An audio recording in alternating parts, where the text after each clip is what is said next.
once again for the NDT Kids Connection. Family and child counselor and educational therapist Lorraine Purcell is here with us today. Today's topic, the three greatest gifts you can give your kids. All right, so let's start. Let's just go down the list here. Number one, what is the greatest thing you can give your kid other than an iPad or a new smartphone? I'm so glad you said that because that's not the greatest gift Okay, you can give your child. as long as we clarify that. Yes. Okay. That is not what they need, and it's not what they really, really want. What they really want from us, Kevin, is they want our time. All right. They want our undivided attention. And what that means is free of distractions, but what that also means is to not be divided within ourselves. That might be like a kind of out there term that I'm talking about right now. But how are we at peace so that we can be with our child? Mm-hmm.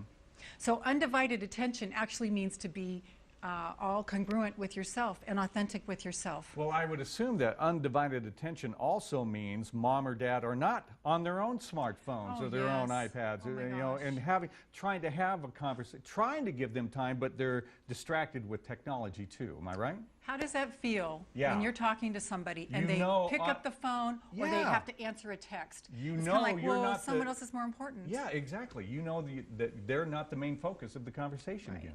Okay. It's really important. Now, and obviously it's hard in this day and age when mom and dad, they're pulled in so many directions, they're doing so many things. So how do you find time to give that time to your kids? You don't find it, you make it. Okay. You have to actually create it. You have to actually schedule it in and put a barrier around it as a sacred place to go, this is my time with my child. All right. We made a date to go for a walk. We made a date to go get hot chocolate. We made a date to go to the park. And nothing gets in the way of that, just as it should be with your partner. Your next gift, I understand, is giving them responsibility. Yeah. This is a minefield.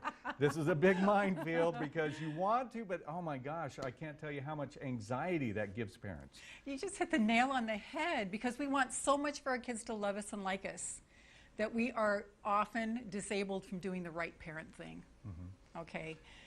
So walk me through that. How do we begin to give our kids responsibility? Well, you start by making sure that they have responsibilities in the house, mm-hmm. which I call family contributions, not chores. Okay. And until they've done that, they don't get the goodies. Okay, that's how you make them responsible. You actually withhold things like dessert, or the phone things time, they love, gaming, computer time. I'm sorry, but how else are they going to learn this? And I know it's uncomfortable, but it's really not our job for our kids to love us and like us. It is our job to do the right parent thing.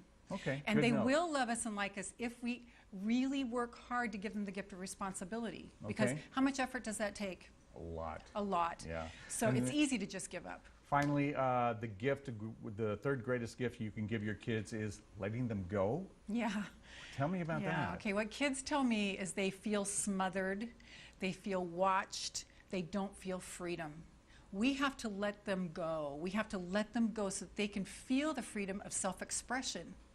Because if they don't have self-expression, they're not going to know who they are. And then when they finally do have freedom out in the world, we've heard stories about this where there's binge drinking in college and people do really not smart things because they didn't have a chance to experiment while they were under their parents' roof because they were so sheltered. The house was so perfect they couldn't mess things up. Okay. So it's important to let them go so they feel some freedom.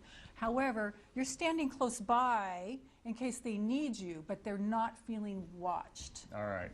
And then one final gift, I'm assuming, stop yelling at your kids. In fact, that's the name of an ebook that you have that anyone can have access to. Yes, it's stopyellingatyourkids.com, and it's a 50-page free ebook where I go through all kinds of ways where you can source and fund yourself as a mom so that you're not caught yelling at your kids the way I was when I first started 20 years ago. So. All right. Well, thank you so much. Thank you, Kevin. And we'll be right back with more North Dakota Today.